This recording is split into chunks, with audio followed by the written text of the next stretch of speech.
ওই শাসককে আল্লাহ তাআলা আরশের নিচে ছায়া দেবেন, যেই শাসক আল্লাহর বিধান অনুসারে ফয়সালা করে, ইনসাফপূর্ণ ফয়সালা করে। এটা আমার নবী মুহাম্মদুর রাসূলুল্লাহ সাল্লাল্লাহু আলাইহি ওয়াসাল্লাম বলে দিয়েছেন। এবং আল্লাহর বিধান মানা যেহেতু ইবাদত, আল্লাহর বিধান প্রবর্তন করাও ইবাদত, এবং আল্লাহর বিধান অনুসারে বিধান দেওয়াও ইবাদত। সুতরাং এই তিন কাজে যারা করবে প্রত্যেকে আখিরাতে জান্নাতের হকদার হবে, কারণ ইবাদত একমাত্র আল্লাহর জন্যই করছে।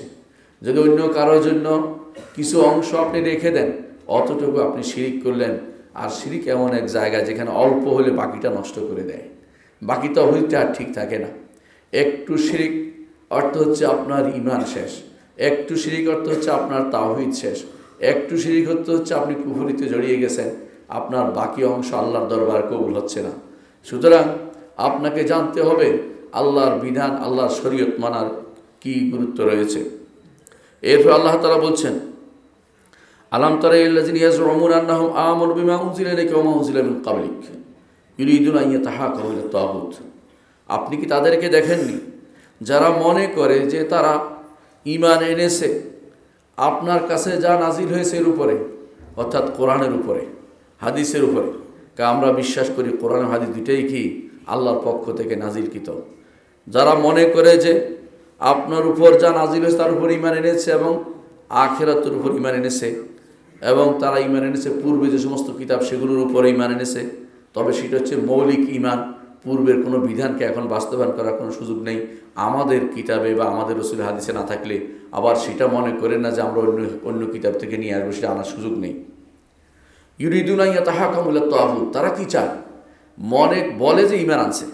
বাংলাদেশের শতকরা যদি বলেন 85% মুসলিম, আমি 85% বললাম, এদেরকে যদি বলেন ঈমানদার কিনা, বলে হ্যাঁ ঈমানদার। কিন্তু যখনই বলবেন যে আল্লাহর শরীয়তের কাছে মাথা নত করে, তখনই তাদের কাছে ইয়াসুদ্দুনা আনকা সুদুদা, আপনার থেকে মুখ ফিরিয়ে নেবে, বলবে যে এরা তো দেখতেছি প্রতিক্রিয়াশীল, এরা প্রতিক্রিয়াশীল, এরা অমুক, এরা অমুক, এরা ধর্মান্ধ, এরা বিভিন্ন নাম দিয়ে আপনাকে অপমানিত করবে।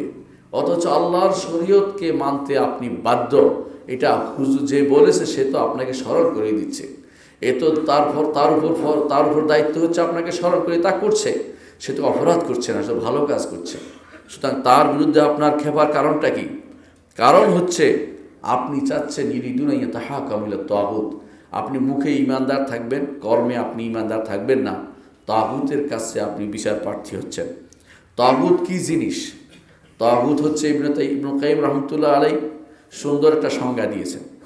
তিনি বলেছেন, কুল্লু মা তাজাওয়াজা বিহিল আবদু হাদ্দাহু, একজন দাসের যে একটা সীমা আছে, দাসের সীমা অতিক্রম করে কোনো ব্যক্তি যদি কোনো বিষয়ে যদি সে অনুসরণের দিক থেকে হোক বা ইবাদতের দিক থেকে হোক, ইবাদত একমাত্র আল্লাহকে করতে হবে, আরেকজনকে করেছে, সুতরাং সে আরেকজনকে তাগুত বানিয়েছে। রাসূলুল্লাহ সাল্লাল্লাহু আলাইহি ওয়াসাল্লামকে অনুসরণ করতে হবে, অনুসরণ না করে আরেকজনকে অনুসরণ করতেছে, সেই ব্যক্তি তাগুত বানিয়েছে। আনুগত্য করতে হবে আল্লাহ এবং রাসূলের, কিন্তু সে আল্লাহ এবং রাসূলের আনুগত্য বাদ দিয়ে অন্য আনুগত্য করছে, সে তাকে তাগুত বানিয়েছে।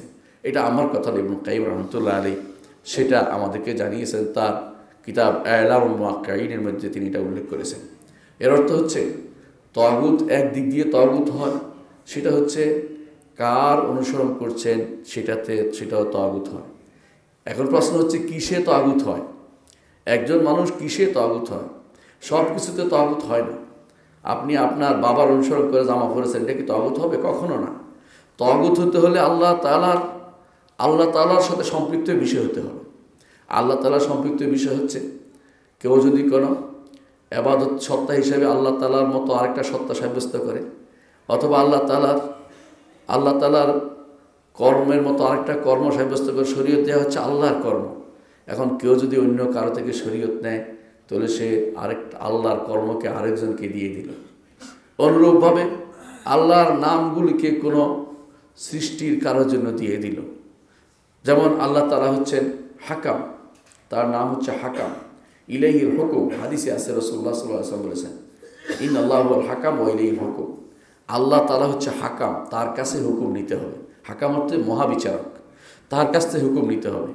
আপনার হুকুম যদি কোনো শুধু পার্লামেন্ট থেকে আসে, আপনার হুকুম যদি কোনো নেতা থেকে আসে, আপনার হুকুম যদি কোনো কাফের থেকে আসে, কোনো বাইরের কোনো রাষ্ট্রপ্রধানের কোনো উক্তি থেকে আসে, তাহলে আপনি আল্লাহ তাআলার ফেইলটাকে অন্য কাউকে দিয়ে দিলেন। এই জন্য আপনার এটা শিরক। বুঝতে পারছেন কথাটা? এর অর্থ হচ্ছে কিভাবে হয়, সেটা হচ্ছে কি করে হয়, কি দিয়ে হয়, দুইটা জিনিস আমি বলছি। হয় যখন সীমা লঙ্ঘন করবেন, সৃষ্টির সীমা লঙ্ঘন করে সৃষ্টিকে আনুগত্য, ইবাদত এবং অনুসরণের দিক থেকে যে আল্লাহ সীমা দিয়েছেন সেটাকে সীমা অতিক্রম করবেন, তখন আপনি তাগুত হবেন। আর কিসে হয়? যখন আল্লাহ তাআলার কোনো বিষয়ে সেই ব্যক্তি সৃষ্টিকে তার সাথে শরীক করে। আল্লাহ তাআলার বিষয়গুলি কি? 5টি বিষয়কে সবসময় স্মরণ রাখবেন। আল্লাহ তাআলার সত্তা, আল্লাহ তাআলার নাম, আল্লাহ তাআলার গুণ, আল্লাহ তাআলার কর্ম এবং আল্লাহর অধিকার। এগুলিকে যদি কোনো কেউ অন্য কাউকে প্রদান করে, সে ব্যক্তি তাকে তাগুত বানিয়ে ফেলবে। যে দিল সে তাগুত বানালো, কিন্তু যদি কোনো যাকে দেয়া হয়েছে রাজি না থাকে, সে তাগুত হবে না। যেমন ইহুদি নাসারা, যেমন নাসারারা এটা দিয়েছে ঈসা আলাইহিস সালাতু ওয়াস সালামকে। তিনি এইটা কখনো বলেন নাই যে আমাকে তোমরা আল্লাহর সন্তান মনে করো, আমাকে তোমরা ইবাদত করো, এটা কিন্তু বলেন নাই। এই জন্য তিনি তাগুত হবেন না, কিন্তু এরা তাকে তাগুত বানিয়েছে, অর্থাৎ নাসারারা একে তাগুত বানিয়েছে। সেইভাবেই যদি কেউ ইমামদের মধ্যে কোনো ইমামকে ধরেন, ইমাম আবু হানিফা রাহিমাহুল্লাহ অথবা মালিক অথবা শাফি অথবা আহমদ, তারা কোনোদিন বলেন নাই যে আমার এইটাকে তোমাদের বাস্তবায়ন বাধ্যতামূলক। তারা স্কুল অফ থট হিসাবে একটা জিনিস দিয়েছে যে আমার কাছে এটা প্রাধান্যপ্রাপ্ত, তুমি দেখো দলিল ভিত্তিক হলে নিতে পারো, না হলে তুমি নাও নিতে পারো। তারা বাধ্য করেন না কাউকে। কিন্তু আপনি যদি মনে করেন যে এইটাই আমাকে বাস্তবায়ন করতে হবে, আপনি তখন তিনি তাগুত না হলেও আপনি তাকে তাগুতের পর্যায়ে নিয়ে যাচ্ছেন। কারণ আপনি তখন মনে করছেন যে তার বিধান আমার জন্য মানতে বাধ্য। অর্থাৎ যেই জায়গাটা আল্লাহর 5টি জায়গা যেটা আমরা বলেছি, তিনি শরীয়ত দানের অধিকারী, তিনি ফেল যেটা আল্লাহর সত্তা, নাম, কর্ম, গুণ, অধিকার, 5টি জিনিসে যদি কেউ এইগুলিতে অন্য যেই কোনো জিনিসকে দেন, এমনকি যদি কোনো কিছুই না, আপনি মনে করছেন যে গোত্রীয় কোনো নীতি, এইটাকে আপনি এই জায়গায় স্থান করে দিয়েছেন। যেমন চেঙ্গিস খান তার ইয়াসাকে স্থান করে দিয়েছিল তার সন্তানদের মাঝে। ইয়াসা অনুসারে তাদের দেশ চলত। বর্তমানে যেভাবে এমন সব আইন ও বিধান দিয়ে রাষ্ট্র চলে যেগুলি ইয়াসার মতোই, চেঙ্গিস খান যেটা রেখে গেছে সেটার মতোই চলছে। আল্লাহর বিধান অনুসারে অনেক কিছুই চলে না। আমরা অনেক কিছুই বলি, অনেক কিছুই বলতে পারি না। কিন্তু আমাদের বক্তব্যগুলো বোঝা দরকার। আল্লাহর বিধানকে মানতে হলে, আল্লাহর শরীয়তের উপর থাকতে হলে, দ্বীন ও ইসলামের উপর থাকতে হলে অবশ্যই আপনাকে একমাত্র আল্লাহরই ইবাদত করতে হবে, তাগুতকে বর্জন করতে হবে। মুখে ঈমানদার অথচ কর্মকাণ্ডে তাগুতের কাছে বিচার প্রার্থী হলে আপনার ঈমান থাকবে না। আল্লাহ তাআলা বলছেন ওয়াকাদ উমিরু আন ইয়াকফুরু বিহি, তাদেরকে তো নির্দেশ দেওয়া হয়েছে তারা যেন তাগুতের সাথে কুফরি করে। তাগুতের সাথে কুফরি করার নির্দেশ কোথায় দিয়েছে? আল্লাহ তাআলা বলছেন লা ইকরাহা ফিদ-দীন ক্বাদ তাবায়্যানা আর-রুশদু মিনাল গাই ফামান ইয়াকফুর বিত-তাগুতি ওয়া ইউমিন বিল্লাহি ফাকাদ ইসতামসাকা বিল-উরওয়াতিল উসকা লা ইনফিসামা লাহা। আল্লাহ তাআলা নির্দেশ দিয়েছেন কোরআনে কারীম অন্যত্র যে ফামান ইয়াকফুর বিত-তাগুতি ওয়া ইউমিন বিল্লাহ, যে কুফরের তাগুতের সাথে কুফরি করবে, আল্লাহর উপর ঈমান আনবে। এইটাই হচ্ছে লা ইলাহা ইল্লাল্লাহর অর্থ।